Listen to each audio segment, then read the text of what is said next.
할렐루야. 성탄절 예배 참여하신 여러분 개인과 가정과 범사위에 성탄의 큰 기쁨이 넘치기를 주님의 이름으로 축원합니다. 성탄절 하면 얼른 떠오르는 이미지가 있습니다. 무엇일까요? 빛이지요. 그래서 성화들을 봐도 어떻습니까? 거기에 빛이 있죠. 또 크리스마스 카드, 요즘 이상한 것들 말고 정통 크리스마스 카드들을 보면 어떻습니까? 꼭 빛이 들어가죠. 또 크리스마스 추리 마찬가지. 그렇습니다. 빛을 빼고는 성탄절을 말할 수 없습니다. 이러한 것들은 성경적 근거를 가지고 있습니다. 마태복음 2장 보면 잘 아시는 대로 동방박사가 별을 보고 아기 예수를 찾아오죠. 그래서 별빛, 그것은 물리적인 빛을 넘어서 하나님의 신기한 빛을 의미합니다.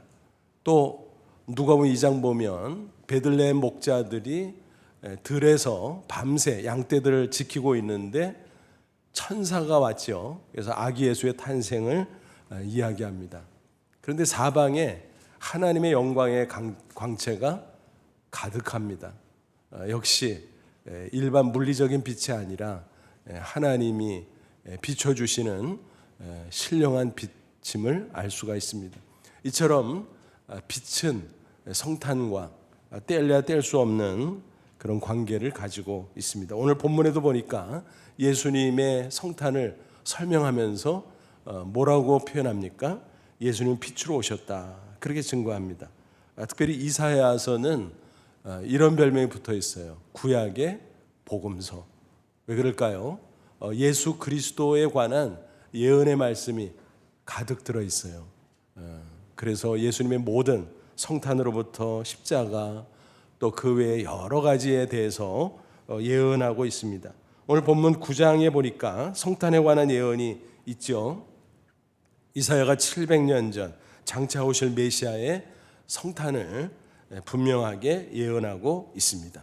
본문 1절 2절을 보시죠. 전에 고통받던 자들에게 흑암이 없으리로다. 어둠, 짙은 어둠, 고통을 그렇게 표현했습니다. 옛적에는 여호와께서 스불론 땅과 납달리 땅이 멸시를 당하게 하셨더니 후에는 해변길과 요단 저쪽 이방의 갈릴리를 영화롭게 하셨느니라. 거기 보면 여러 지명들이 나와요. 스불론, 납달리, 해변길, 요단 저쪽 다 변방의 지역으로서 갈릴리 땅을 가리킵니다. 그런데 과거에는 멸시를 당했다. 역시 어둠에 있었다는 거죠. 그런데 그 갈릴리, 변방이요 이방인들에게 늘 침략을 당하고 심지어는 이방인들과 피도 섞이고 그래서 동족들에게도 멸시를 당하던, 그래서 이방의 갈릴리라고 불리던 그 땅이 영화롭게 될 것이다. 빛이 임하기 때문에 흑암 행하던 백성이 큰 빛을 보고 사망의 그늘진 땅에 거주하던 자에게 빛이도다. 그래서 여기서 빛에 관한 말씀이 있는데 바로 예수 그리스도가 오심을 그렇게 표현하고 있는 것입니다. 이 예언의 말씀 그대로 예수님께서 육신을 입고 이 땅에 오셨어요. 그리고 공생애를 시작할 때 어디서부터 시작하셨나요? 바로 갈릴리 땅에서부터 시작하셨습니다. 그래서 마태복음 4장 보면 바로 이 이사야 9장의 예언의 말씀을 그대로 성취하는 것을 우리에게 확인해 주고 있습니다. 하지만 이 말씀은 비단 갈릴리 땅에만 국한된 것은 아닙니다. 어둠이 있는 곳이라면 그 어디든지 예수님께서 찾아가셔서 그 어둠에 빛을 비추시고 또 놀라운 역사를 해주실 것을 암시하고 있습니다. 그런데 잘 보면 예수님을 가리켜 그냥 빛이라고 말하지 않고 뭐라 그랬나요? 큰 빛 이렇게 말씀했어요. 왜 큰 빛이라 그랬을까요? 사이즈가 크다는 걸까요? 그게 아니죠. 다른 빛들과 구별되는 위대한 놀라운 빛이다. 그런 뜻입니다. 대개 빛을 이렇게 분류합니다. 세 가지가 있다. 자연적인 빛, 인공적인 빛, 그리고 영적인 빛입니다. 자연적인 빛과 인공적인 빛은 물리적인 빛이고 영적인 빛, 이렇게 신령한 영역에 속하는 신기한 빛입니다. 자연적인 빛은 뭔가요? 하나님께서 창조하신 해, 달, 별을 통해서 비추는 빛이죠. 인공적인 빛은 뭔가요? 인간들이 만든 전등 같은 것들을 통해서 비추는 빛입니다. 그에 비해서 영적인 빛은 무엇입니까? 예수님께서 우리 영혼에 직접 비춰주시는 빛인 것입니다. 그 빛이 어두움을 비추면 아무리 짙은 어둠이라고 할지라도 다 물러갈 수밖에 없다는 사실입니다. 그러면 이 영적인 빛이 물리치는 그 어둠은 구체적으로 어떤 것들일까? 죄, 그리고 죄로 인해서 야기되는 고통과 사망을 가리킵니다. 성경 보면 죄를 어둠으로, 또 고통을 어둠으로, 사망을 어둠으로 이렇게 표현하고 있습니다. 그렇다면 오늘 본문의 뜻은 무엇입니까? 빛이 오면 어둠이 물러가는 것처럼 예수 그리스도께서 오시면 세상 사람들이 겪는 모든 고통과 사망의 어둠이 다 물러가게 된다라고 하는 것입니다. 예수님께서 직접 말씀하셨어요. 요한복음 14장 46절, 나는 빛으로 세상에 왔나니 무릇 나를 믿는 자로 어둠에 거하지 않게 하려 함이로다. 이 땅에 빛으로 오셔서 예수를 믿고 따르는 자에게 어둠이 물러가도록 하신다라는 것입니다. 그러면 큰 빛으로 오신 예수님께서 구체적으로 어떤 모습으로 역사하실까요? 성경을 연구하면 아주 다양하게 역사하심을 알 수가 있습니다. 그 중에 대표적으로 세 가지를 꼽아볼 수 있을 것입니다. 예수님은 생명의 빛으로, 또 치유의 빛으로, 그리고 희망의 빛으로 역사해 주십니다. 하나씩 살펴보죠. 첫째로 예수님은 생명의 빛으로 역사해 주신다는 사실입니다. 만물은 어떻습니까? 빛으로 생명을 얻고 보존하지요. 물리적인 빛이 있어야 식물이 광합성을 하고 생명을 보존할 수 있습니다. 또 동물은 그 식물을 먹어야 생존할 수 있습니다. 우리 인간의 육체도 마찬가지죠. 그런데 우리 인간은 특별한 것이 무엇입니까? 육체 외에 영혼을 가지고 있다는 사실입니다. 따라서 물리적인 빛 외에 영적인 빛이 꼭 있어야 됩니다. 그래야 영혼의 생명을 얻을 수 있다는 것입니다. 아담 이후 범죄한 인간은 죄로 말미암아 죄의 삭슨 사망, 영혼의 생명을 잃었습니다. 그래서 육체적으로 멀쩡하게 살아있어도 그 영혼은 죽어 있는 것처럼 하나님부터 단절돼서 생명을 잃은 채 불만과 허무 가운데 살아갈 수밖에 없다는 것입니다. 그 생명을 다시 얻을 수 있는 길은 오직 예수 그리스도의 십자가 대속밖에 없습니다. 그것을 위해서 하나님의 아들이신 예수 그리스도께서 굳이 인간의 육신을 입고 이 세상에 성탄하셨다라는 말씀입니다. 그래서 사도 요한은 예수님을 가리켜 생명의 빛이다 그렇게 증거하고 있습니다. 요한복음 1장 3절 4절, 만물이 그로 말미암아 지은 바 되었으니, 여기서 그는 말씀으로 계시던 예수 그리스도 하나님의 아들을 가리킵니다. 성부 성자성 삼위일체 하나님이 우주 만물을 창조하셨지요. 그러니까 예수님은 창조주 하나님이십니다. 그분을 통해서 창조되지 않은 게 하나도 없다 그랬습니다. 지은 것이 하나도 그가 없이는 된 것이 없느니라. 근데 창조주이신 하나님의 아들 예수 그리스도가 인간의 육신을 입고 이 땅에 오셨습니다. 그런데 그 안에 생명이 있었으니 이 생명은 사람들의 빛이라. 그러니까 생명의 빛이라는 거지요. 그러므로 예수 그리스도를 믿는 자는 영생을 얻습니다. 그 영생의 빛을 비추임 받으면 영혼 가운데 기쁨이 넘치고 만족과 평안과 사랑과 지혜 등 신령한 은혜가 충만하게 되는 것입니다. 그런데 그 생명의 빛을 어떻게 비추임을 받을 수 있을까? 요한복음 8장 12절 예수님께서 또 말씀하십니다. 나는 세상의 빛이니 나를 따르는 자는 어둠에 다니지 아니하고 생명의 빛을 얻으리라. 예수님을 따라야 된다 그랬습니다. 여기서 따른다는 것은 믿고 의지하는 것을 가리킵니다. 또 예수님의 말씀 안에 사는 것을 가리킵니다. 그럴 때 영생을 얻을 수 있다. 생명의 빛을 얻을 수 있다라고 말씀합니다. 그러므로 예수님을 잘 믿고 따라가기만 한다면 설사 우리의 육신의 조건이 열악하다고 할지라도 얼마든지 만족할 수 있습니다. 얼마든지 기뻐할 수 있습니다. 또 어렵고 힘든 가운데서도 얼마든지 인내할 수 있고 감사할 수 있다는 사실입니다. 예수님께서 우리 영혼에 계속해서 생명의 빛을 비춰주고 또 비춰주기 때문인 것입니다. 사도 바울을 보십시오. 그가 쓴 옥중 서신이 몇 개가 있죠. 그 중에서 대표적인 것이 빌립보서 아닙니까? 빌립보서는 기쁨의 서신이라는 별명이 붙어 있어요. 놀랍죠? 그가 감옥에 갇혀서 열악한 가운데 육신적으로 불편함과 고통을 당하고 있습니다. 또 언제 어떻게 될지 몰라요. 내일 처형될지도 몰라요. 그런 급박한 상황에 있음에도 불구하고 사도 바울은 빌립보서를 보니까 뭐라고 돼 있어요? 기뻐하고 있어요. 심지어는 감옥 밖에 있는 성도를 향해서 기뻐하라. 내가 다시 만원의 주 안에서 기뻐하라. 그렇게 말씀하고 있습니다. 그가 이렇게 기쁨으로 충만하고 또 성도들에게까지 기쁨을 그렇게 권고할 수 있었던 것은, 외칠 수 있었던 것은, 그 비결은 무엇입니까? 바로 예수님의 그 빛이 그의 영혼을 계속 비춰주고 있었다라는 것입니다. 그 생명의 빛이 그의 영혼에 충만해지면서 그 마음속에 기쁨과 평안이 가득해졌다라고 하는 것입니다. 우리는 이 험한 세상을 살지라도 바로 생명의 빛으로 위로받고 살아갈 수 있는 것입니다. 그러다가 이 세상 떠날 때 궁극적으로는 생명의 빛으로 가득한 빛의 나라 천국에 당당히 들어갈 수 있을 것입니다. 계시록 21장 23절 보면 천국을 이렇게 묘사하죠. 그 성은 천국의 새 예루살렘 성을 가리킵니다. 해나 달의 비침이 쓸데없으니 물리적인 빛은 더 이상 필요가 없다라는 것입니다. 이는 하나님의 영광이 비치고 어린 양 예수가 그 등불이 되십니다. 하나님의 영광의 광채가 가득하고 어린 양 예수 그리스도의 그 영적인 빛이 가득하고 그게 바로 천국의 모습인 것입니다.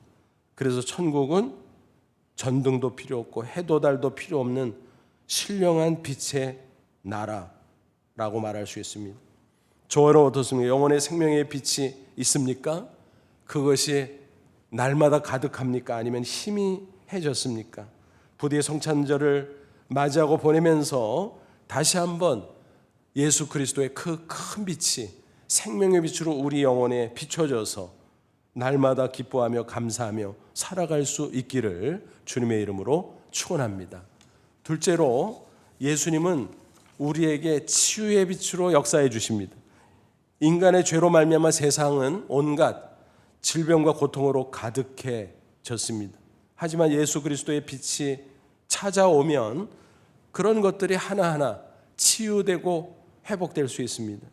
물리적인 빛만 봐도 치유의 능력이 있음을 우리가 알 수 있죠. 태양빛이 비춰지면 어떻습니까? 병원균이 죽고 소독이 되고 신기하죠. 심지어 마음까지 치유될 수 있습니다. 빛이 가지고 있는 신기한 능력임을 알 수가 있습니다. 언젠가 신문에서 의학 칼럼을 읽은 적이 있어요. 여러분도 다 아시는 내용이겠습니다만 동절기에는 주로 실내에 있다 보니까 질병에 대한 면역력이 떨어진다. 그래서 발병하기 쉽다. 또 심리적으로도 자칫 우울증에 걸리기 쉽다. 빛이 부족하기 때문이라는 것입니다. 북유럽에 있는 나라들 어떻습니까? 잘 사는 나라들이죠. 그럼에도 불구하고 그곳에 우울증 환자들이 많이 있다고 해요. 왜 그럴까요? 일조량이 태부족하기 때문에 그렇다는 것입니다. 그렇기 때문에 하루에 30분씩이라도 햇볕을 쬐이면 심신치유의 특효약이 될 수 있다라고 하는 것입니다. 그런데 예수 그리스도의 빛은 그보다도 더 신기하고 놀라운 능력을 가지고 있다는 사실입니다. 영혼과 육신의 상처 그리고 질병을 치유하는 능력이 있습니다. 영혼이 치유될 뿐만이 아니라 더 나아가 육체도 치유될 수 있습니다. 왜냐하면 육체와 영혼은 떨어져 있는 것이 아니라 하나로 묶여 있어요. 그래서 그리스도의 치유의 빛으로 영혼이 치유되면서 더 나아가서 육체도 치유될 수 있다는 것입니다. 구약의 마지막 선지자가 누군가요? 말라기지요. 그가 예수 그리스도의 성탄을 내다보면서 뭐라고 예언했습니까? 말라기 4장 2절. 내 이름을 경외하는 너에게는 공의로운 해가 떠올라서, 의의 태양이죠.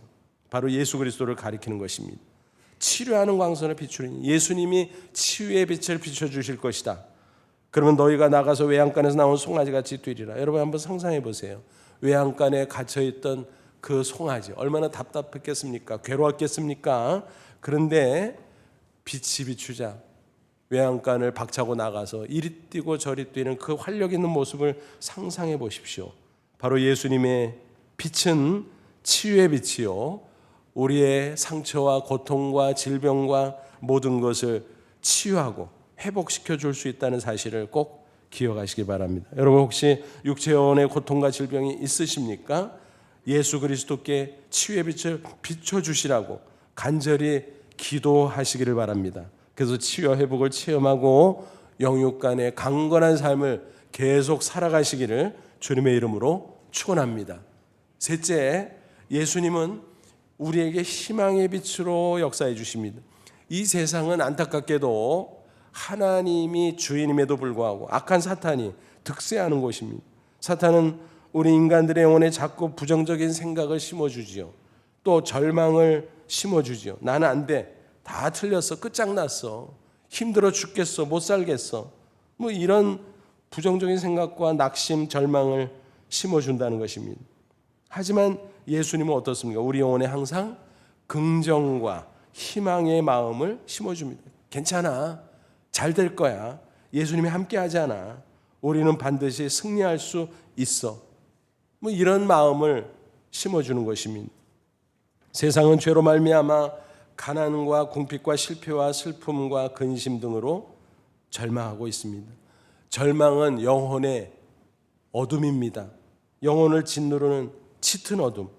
오직 예수께서 비춰줄 희망의 빛만이 그 짙은 어둠을 물리쳐 줄 수 있다는 사실을 꼭 기억하시기 바랍니다. 예수님께서 탄생하시기 전 세례 안에 붙인 사가랴 제사장이 성령 충만한 가운데 예언한 말씀이 있어요. 누가복음 1장 78절 79절 보면 이로써 돋는 해가 위로부터 우리에게 임하여. 여러분 이 말씀을 잘 읽다 보면 좀 이상합니다. 여러분 물리적인 태양은 어때요? 저 지평선, 수평선에서 쭉 떠오르지요. 근데 여기서 말씀하는 해는 돋는 해라고 했는데 위로부터 우리에게 임하여 그랬습니다. 하늘에서 내려오는 해, 바로 의로운 태양 대신 예수 그리스도를 가리키는 것입니다. 그래서 빛을 비추면 어둠과 죽음의 그늘에 앉은 자에게 비치고 우리 발을 평강의 길로 인도하시리로다. 어둠은 절망이죠. 빛은 희망입니다. 예수님께서 우리 영혼에 우리의 삶의 현장에 희망의 빛을 비춰주시면 절망은 사라져버리는 것입니다. 빛을 이길 수 있는 어둠은 전혀 없죠. 태양을 바라보면 그 빛으로 마음이 환해지는 것처럼 우리가 믿음으로 예수 그리스도를 바라볼 수만 있다면 우리 마음은 희망의 빛으로 가득하게 될 줄로 믿습니다. 그런데 반대로 태양을 등지며 어두운 그림자가 내 앞을 가로막는 것처럼, 그리고 우리 마음을 짓누르는 것처럼 예수 그리스도를 등지고 살아간다면 그 누구라도 어쩔 수 없이 낙심과 절망으로 마음이 짓눌릴 수밖에 없다는 슬픈 사실입니다. 요즘 코로나 때문에 고생들이 많으시죠. 너무 답답하고 낙심이 될 때가 많습니다. 벌써 2년 다 돼가잖아요. 게다가 이런저런 개인적인 또 주변에 많은 고난과 환난과 고통들이 있잖아요. 그런 것 때문에 우리 마음이 어두워질 때가 있습니다. 코로나 초기에는 메르스 사태만 생각하고 몇 달이면 뭐 정리되겠지, 끝나겠지, 우리가 아니란 생각을 했었습니다. 한국교회에서 제일 처음 온라인 예배를 어쩔 수 없이 시작했던 교회 목사님으로부터 그런 얘기를 그때 들은 적이 있어요. 한 두세 주 지나면 되지 않겠어요?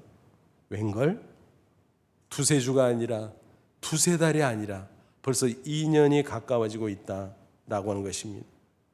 우리의 생각과 달라 변이 바이러스가 계속 발생되면서 백신이 나오고 치료제가 나와도 여전히 우리의 마음은 불안하고 때때로 낙심하고 절망하게 된다는 것입니다. 계속 딜레이되고 있습니다. 그래도 우리가 깨달아야 될 것이 있습니다. 코로나뿐만 아니라 어떤 고난이 닥친다고 할지라도 여러분, 우리는 동굴 안에 갇혀있는 존재가 아니에요. 그리스도께서 우리와 함께 하시기 때문에 터널을 지나고 있는 존재라는 것을 꼭 믿으시기 바랍니다. 여러분, 동굴에 갇히면요 빛이 없어요. 그래서 절망할 수밖에 없지요. 근데 터널을 지나가면요 저 출구 쪽에서 희미하게나마 빛이 스며들어오고 있어요. 그래서 절망 대신 희망을 가질 수 있다는 것입니다. 아, 저기에 출구가 있구나. 가다 보면 출구가 나오겠구나 라는 것입니다. 예수님은 우리에게 희망의 빛을 비춰주십니다. 그러므로 이 고난의 터널을 지나가고 있지만 언젠가는 벗어날 수 있다는 확신을 우리는 가질 수 있습니다. 터널은요 길어도 터널이에요. 짧은 터널도 있지만 긴 터널도 있잖아요. 그래도 터널이다라고 하는 것입니다. 국내 최장 터널이 무슨 터널입니까? 서울 양양 고속도로 안에 있는 인제 양양 터널 11km 가깝지요. 와, 처음 갈 때는 가도 끝이 안 나와. 와, 이게 무슨 터널이냐. 근데 터널이더라고요. 가다 보니까 출구가 나오고 빠져나갈 수 있었습니다. 야, 빠져나왔구나. 여러분, 그렇게 우리가 기뻐할 날이 우리에게 다가올 줄로 믿습니다.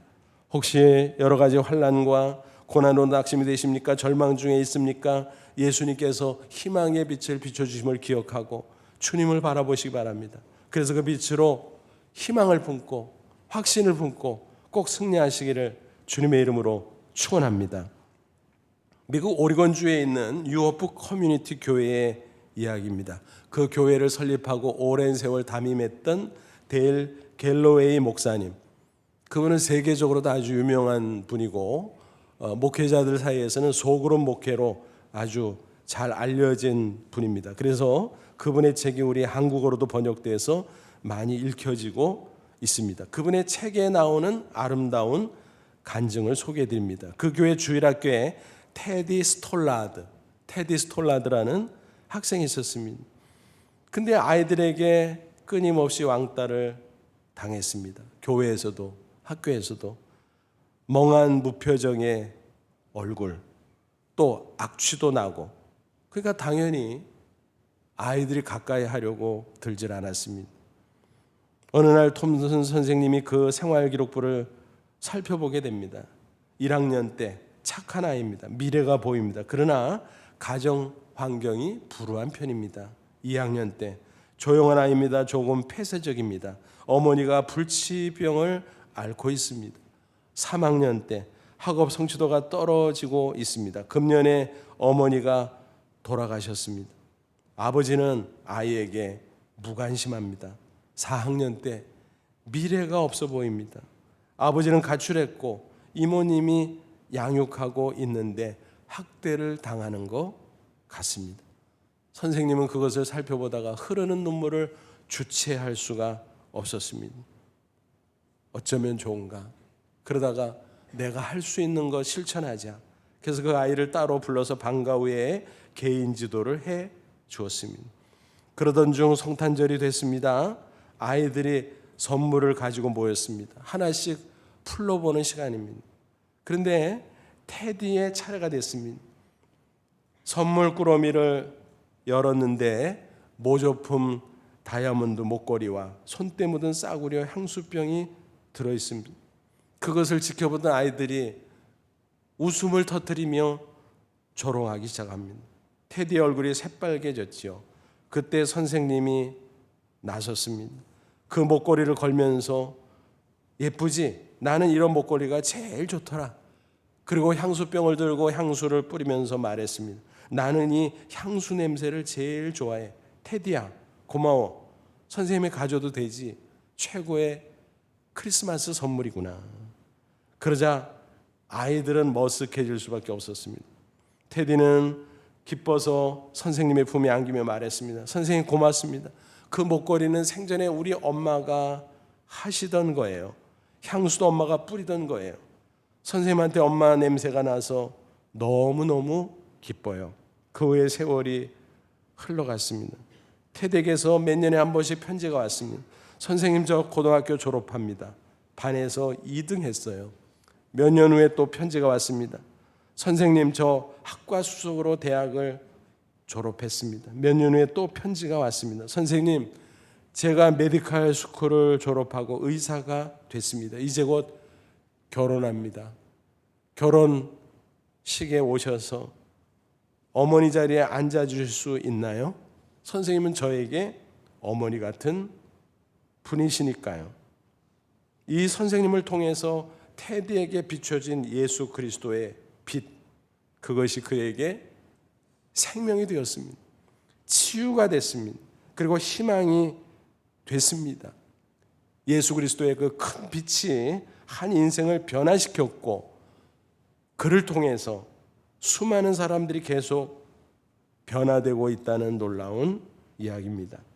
아무쪼록 오늘 성탄절을 맞이하고 보내면서 어둠을 비치는 큰 빛으로 오신 예수 그리스도를 다시 한번 우리의 마음 중심에 모시기를 바랍니다. 그리고 우리 가정 가운데, 우리의 삶의 현장 가운데 모시기를 바랍니다. 그래서 그 빛으로 영원한 생명을 얻고 치유와 회복을 경험하고 희망으로 가득한 승리의 인생을 계속 살아갈 수 있기를 바랍니다.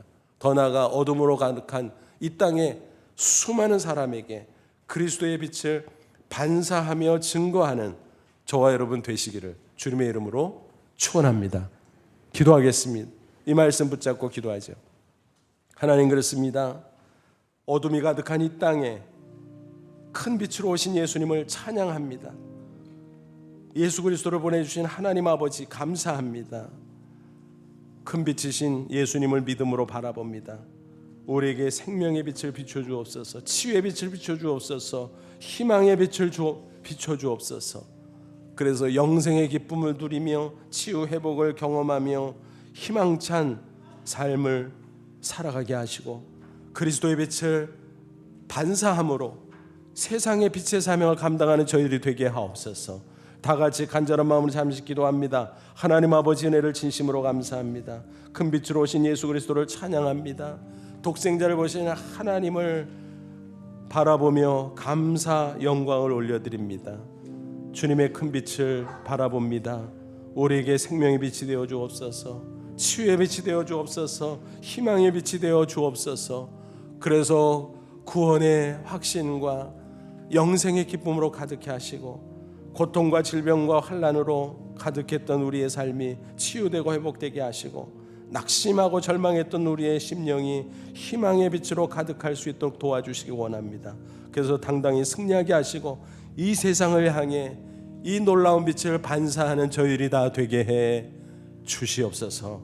예수님의 이름으로 기도하옵나이다. 아멘.